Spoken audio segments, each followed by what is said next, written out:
Hello, my name is Date, and today we're going to be playing the worst Guilty Gear game. Every fighting game has at least one entry in the series that everyone can agree on that is trash, and Guilty Gear is no exception. Guilty Gear Isuka was first released in the year 2003, December 17th.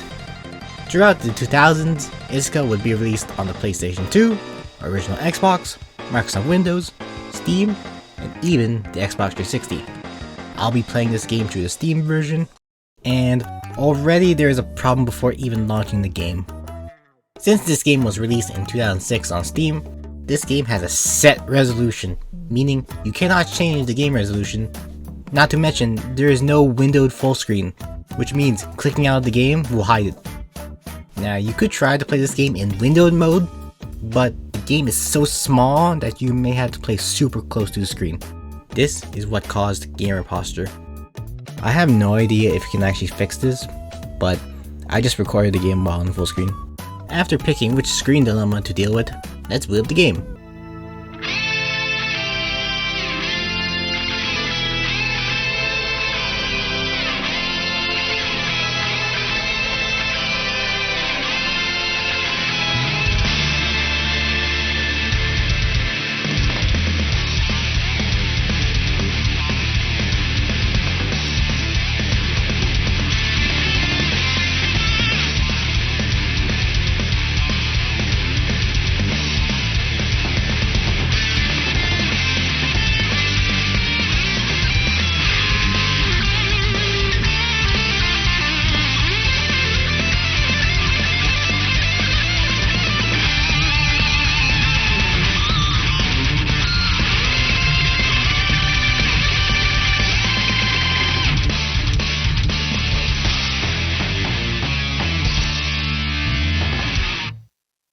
There is so much I want to say about this game that I can't wait to talk about. But before I do that, for the video's sake and to make it easier to watch, I'm putting a background to the game as well as making it bigger because I don't want you to suffer gamer posture. Getting past the title screen, we have your standard versus training modes in the game, pretty common of a fighting game, an arcade mode which is not your typical arcade mode, which I'll get back to later, GG Boost, which is like a side-scroll beat-em-up, up to 2 players, co-op. Color edit, you can change the pixel colors of your favorite characters, which you can make utter abominations, or awesome looking characters. Like, look at this, I made the Hulk, a color palette that reminds me of Galacta from Marvel Rivals, and Ava's new look from Strive. Lastly, we have RK2 Factory, also known as the Robo-Ky 2 Factory. One of the characters that got introduced in this game is Robo-Ky II, who's basically that one robot character from Sonic Battle. Basically can just imitate moves from other characters in the roster. And in this mode, you can customize and give Robo-Ky 2 any move or technique that you want. There's probably more to that though. I didn't touch this mode a lot, just for the fact that you have to play Robo-Ky 2. But it's kind of cool seeing Robo-Ky doing a unique animation for all his imitation attacks. Like this one. Are those Octodogs? Now, arcade mode in this game is horrid. You just go through endless amount of fights until you reach a certain survival level where it decides to throw you into a fight with Leopoldon, which is rather odd compared to other arcade modes in other fighting games where you go through 8 levels before you fight the final boss. Not to mention, Leopoldon is not really a fun final boss to fight, because since he's a big boy, he's immune to all standing and crouching attacks, and that means only high attacks will do damage to him. He is kind of difficult because of his meatball attacks and normals, but if you play Faust, he's a complete joke. With Faust, you can literally duck under his meatballs very easily, and Faust's aerials are pretty good against him, so you should not have a problem with him. Moving on to GG Boost, which is the side-scroll beat-em-up, where you go through 5 stages and levels trying to complete the mission that was given to you at the beginning of each level to progress to the next level. These missions consist of surviving for 60 seconds, defeating all enemies, or defeat the enemy boss. And as you get to the 5th level in the stages, you fight a mini boss, being Robo-Ky 2, as the stage's end boss. Furthermore, by the 5th and final stage, the final boss is Awakened Soul and Kai, which means they're on steroids. With that, you beat GG Boost. And that's all the unique game modes that Guilty Gear Isuka has to offer to you. Honestly, I think the most fun I had between all these game modes is literally the color edit mode. A part of that reason is how this game plays, but before I talk about that, let's talk about the roster. This game has almost every returning character from past games at this point, with the exception of Cliff and Justice, which I don't know why they didn't put them in the game since this is a spin-off title, but at least I don't have to deal with Justice's bullshit in this game. What'd I do? Go, just go! Isuka does have unique characters that only appear in this game. The previously mentioned Robo-Ky 2, as well as Awakened Soul and Kai. The enemies that you fight in the Guilty Gear Boost mode, known as Zakodan, and the final boss of arcade mode, Leopoldan. The mentioned characters that I've said have to be unlocked.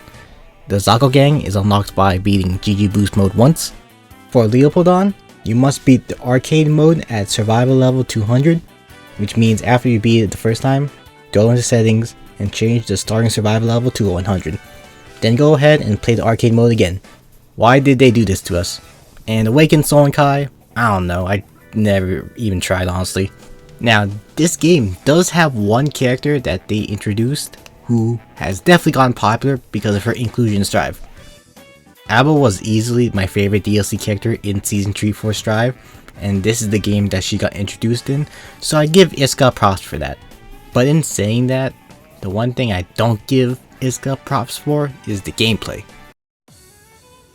This game isn't your traditional Guilty Gear game, or even fighting game for that matter, because this game is a 4-player brawler, kinda similar to I guess Super Smash Bros., where there are 4 people, or computer players, that can duke it out. And like Smash, it can get very chaotic at times. But also like Smash, I know right, the similarities are very uncanny. There are lives and stocks in this game. But unlike Smash, you have to deplete your opponent's health to get rid of the stocks. And of course, the last one standing is the winner. I just realized, is this game the original Smash Bros. Clone? Like, we have stocks, we have 4 players that can fight each other, or in teams, they both have sword fighters. We also have, but getting back on track, this game introduces the lane system. Since this game is a 4-player game, having one lane to fight in would just make this game a Mugen at this point. So they introduced the 2-lane system where you can fight on other lanes, which add unique mechanics to this game. On a quick side note, you might be familiar with the 2-lane system because of the new Fatal Fury game. It does have a 2-lane mode. I have not played it myself yet, but it looks like a mode that you're probably going to play once. Like Extreme Battle in Street Fighter 6, or even 3v3 in Guilty Gear Strive. Like in regular Guilty Gear, you have your Dust Attack, Roman Cancels, and Burst. Also Faultless Defense, because I definitely did not forget about Faultless Defense while recording this video. But Isuka introduces one-time unique mechanics such as attacking the opponent on the other lane while switching lanes, that's known as a line attack, knocking opponents into the other lane, which is known as a line blow, attacking behind your character, which is known as a back attack, and line change, which is just basically switching lanes. These new mechanics, I do not find myself using these mechanics a lot in matches, because it doesn't really give me any advantages for me to use them.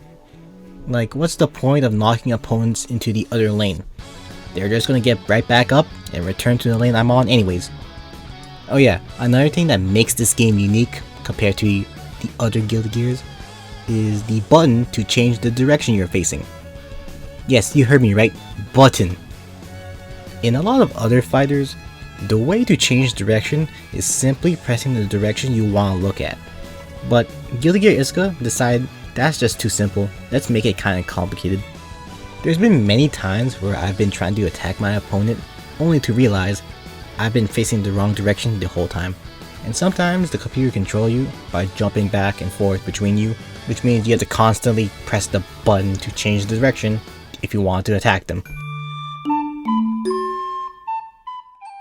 Easily, this game's presentation and looks wise is the worst in the series.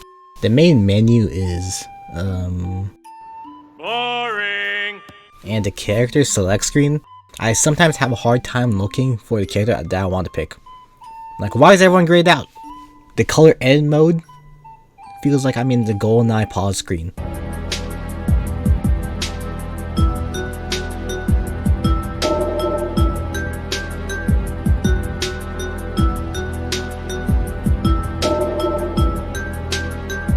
Of course, we have stages that make sense in the Guilty Gear context, like May Beach, Colony, and so on. But we have odd stages like Wilderness. Are we on the moon? And what are these things walking by? It looks like an indie game horror monster. And in the Antarctica stage, which is actually Leopoldon's stage, we have mysterious red-eye figures standing there menacingly. This guy has his hands in his pocket like he's Sanji. And this guy has long hair. Wait a minute, is that Daisuke?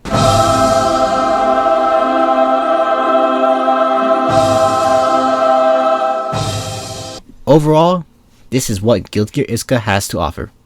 Can't say I would recommend this game to a casual Guilty Gear fan, but it's a novelty game. I was curious on how it played and how whack it was compared to the mainline games. So buy this if you want to play some whack Guilty Gear. Or you can just play Strive, which is also whack as well. So, what's next? Oh,